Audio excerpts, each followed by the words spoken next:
Seeing that the new MacBook was just released, I thought this workstation of a laptop deserved a video, especially since it just turned 15. Hello everyone, I'm Sheldon with iHardware here to give you guys an overview of the Dell Inspiron 7500. Now, this beautiful piece of computer power was personally one of my most exciting hauls, mainly because of how good of shape it was in and all of the accessories that came with it. Also, not to say it gave me an excuse to install Windows' most stable operating system that runs surprisingly well. I think I'm the only 15-year-old that would take this laptop over the new MacBook or even the MacBook Pro for that matter. I also think that it shows that I have some type of problem and smashed my head against the keyboard too many times when I was younger because I was unable to send a fax to my grandmother of the latest Crayola masterpiece I had just created.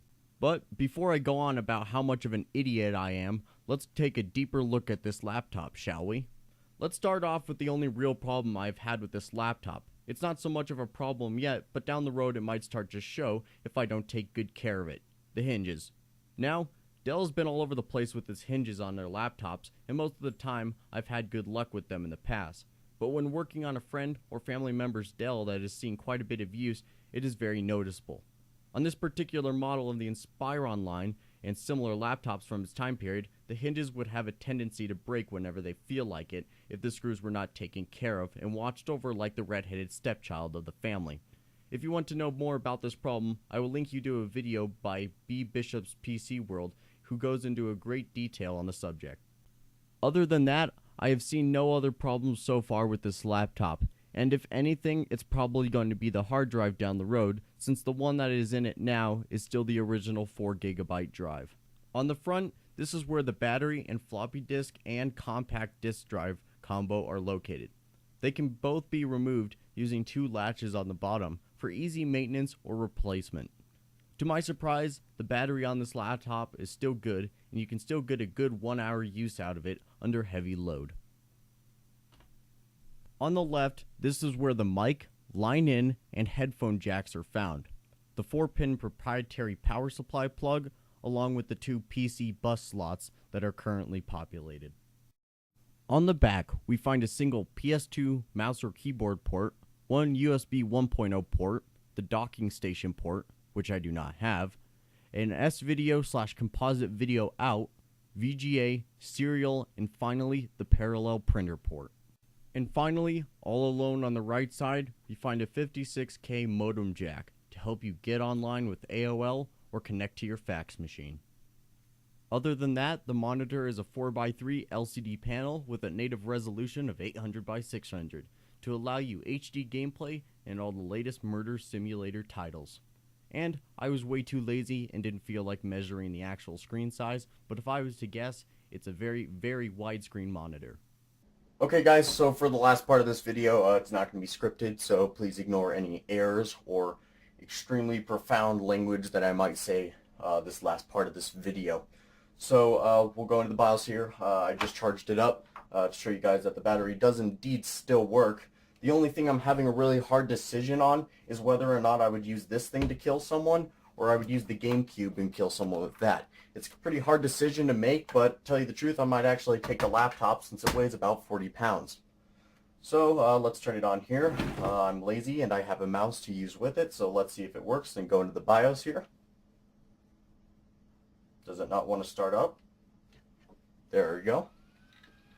As you can see, it's a very quiet machine. It runs at a very high clock speed of 12 gigahertz. So we enter the setup there.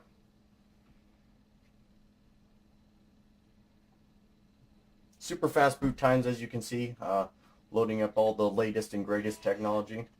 There goes the floppy disk drive. And it beeps at you to tell you that you're a complete idiot.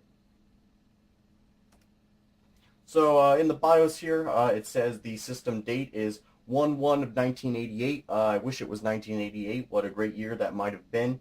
1.44 megabyte, 3.5-inch floppy disk drive. Hard disk is 4 gigabytes in size, actually 4,871 megabytes to be correct. Also guys, sorry that the audio quality doesn't sound that great. It probably actually sounds better than my mic right now since I'm having problems with it picking up background noise. Anyways, off subject. Quiet boot is disabled. Video display is Simu mode, so if you have a monitor or something else plugged in, it duplicates the screen right away without any software needed, which is nice. 640 kilobytes of system memory. That is not correct, actually. Actually, it is showing the correct memory. It says 640 kilobytes of system memory, and then extended memory is 127 megabytes. But it shows 128 megabytes in Windows, which I will show. Service tag down there, which I will put in the description if I remember to. Over to the side, we have IDE controller. I believe this has a Celeron in it. Let me restart it actually so we can see what the actual processor is. It's a Celeron. I didn't catch that. Let's turn it off actually. Shouldn't do hard boots like that. I was dumb and did that. You can still see Windows dying out in the background there.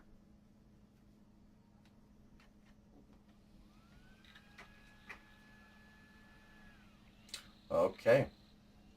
So from what it sees, we have a Celeron mobile processor at 466 megahertz. Very, very fast processor. Blazingly, amazingly fast. F1 to resume. So we should start booting into the most stable operating system that Windows has ever created. This was originally designed for Microsoft Windows NT and Windows 98. So also there's the Celeron sticker there to show that you have the fastest, most powerful processor out of all of your friends. Beeps at you to tell you're an idiot again. Don't forget this is Millennium Edition, so you've entered the new Millennium even though the system date says 1988. And the world's supposed to end in 2000, so what am I talking about? Oh, it says USB interface device. I did put this wireless card in. I'm not sure if Windows Millennium is going to find it. It'll probably blue screen, kill it, fry it, whatever it wants to do with it, because that's what it just loves to absolutely do. From what I can see, my mouse does not work at all yet. That's probably what it was identifying. As the original hard drive attempts. Oh, there goes my mouse. Sweet, it is working.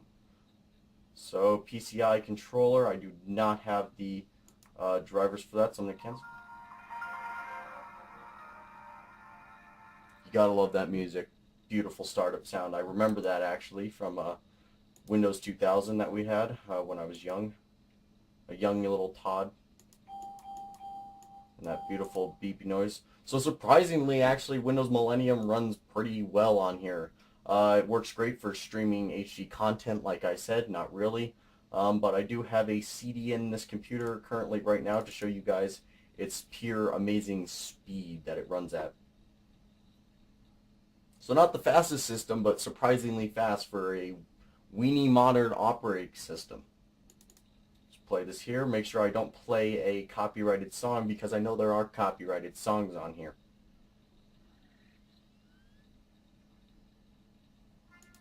Oh, that's Axel F. Let's play this one. I know there's not.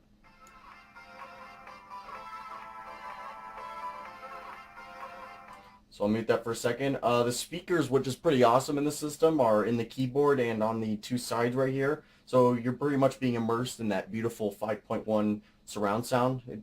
To me, that's what it feels like. It sounds great actually compared to my current modern Dell Inspiron, which just has two speakers on the top, or actually they're in the front, but this really actually sounds amazing and the speakers don't sound too bad. Well, to say that the speakers are actually probably better than most laptops today.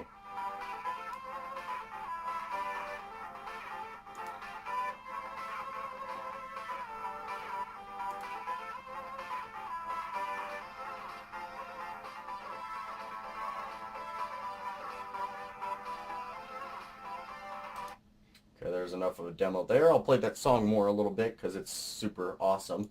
But anyways, it's showing that I've used 383 megabytes of that CD. The disc, like I said, is a 4.2 gigabyte drive, and 513 megabytes have been used. Sorry, I'm a little sick right now, so my nose is killing me. 3.5-inch floppy disk drive, which does work. I'm too lazy. I left a floppy disk over there in the word processor, so I can't access that, but that lights up. Let's see what the system properties say. I don't remember the exact command for it. All I do remember is clicking on properties here in Windows. It says it's a genuine Intel Celeron processor and 128 megabytes of RAM. Let's go into the device manager actually and see what stuff we have. It's Toshiba CD-ROM XM 1902B drive. I'm not going to read off every model number. I'll get this maybe a little closer to show there. Showing the floppy disk and hard disk drive. It has a Rage Mobility AGP card in it, which is pretty awesome to have a Rage card in this thing. It'd be pretty awesome to actually play like Duke Nukem or all of those great high quality games on here. Yep, there's the floppy disk drive controller. It has a, in one of the first RAM bus slot, it has the, what does it have?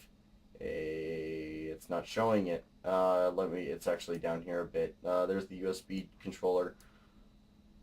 Keyboard, standard 102 key keyboard. That was standard back in the day. I think 104 is the new standard, or 103. It has the Lucient Win modem. Mouse. It's showing the PS2 mouse, and which is not plugged in my USB mouse, which I'm currently using right now.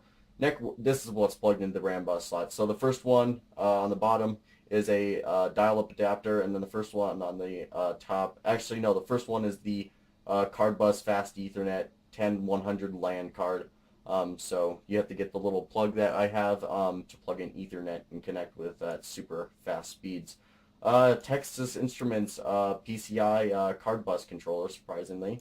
You got printer port drivers and all that stuff. The sound card, I believe it's a Maestro 2E PCI audio driver. I haven't heard of them before, but from what I've heard so far, it's pretty awesome. It has the game port. I don't know where that is actually. It might be hidden, or it might be on the docking station, which I don't have. MIDI device, because MIDI files are awesome. Wave device for modem, so you can have those Skype calls in the past if Skype did exist, and everything else there. So that's pretty much it. The keyboard's actually super nice. I'll actually open up, let me just create a new notepad. I think I can do that, right? Yeah. Text document is what it's called. So test. So typing on this keyboard's very, very nice compared to a lot of the modern style keyboards. I'm going to bash on the new MacBook for that because from what I see, that keyboard sucks. The mouse pad, or the, what do you call these things? I'll call it clicky things. If you've seen my bio video, that's what I called it. These things are not great. I will give Apple a props on that. They make great trackpads. I think that's what the names of them are. Let's type a test here. Sheldon is an idiot. And I can't spell idiot right. Alrighty. So that's more or less it. I'm going to shut this beautiful system down. Actually, I'm going to log off because we got to hear the wonderful log off noise. Never mind, it didn't log off. There it goes. Still my favorite startup sound. In fact, for a period of time I changed my Windows 7 startup sound to that. So very beautiful, if you say that. So we're going to shut down all of its glory, and we'll have to play some 3D pinball later.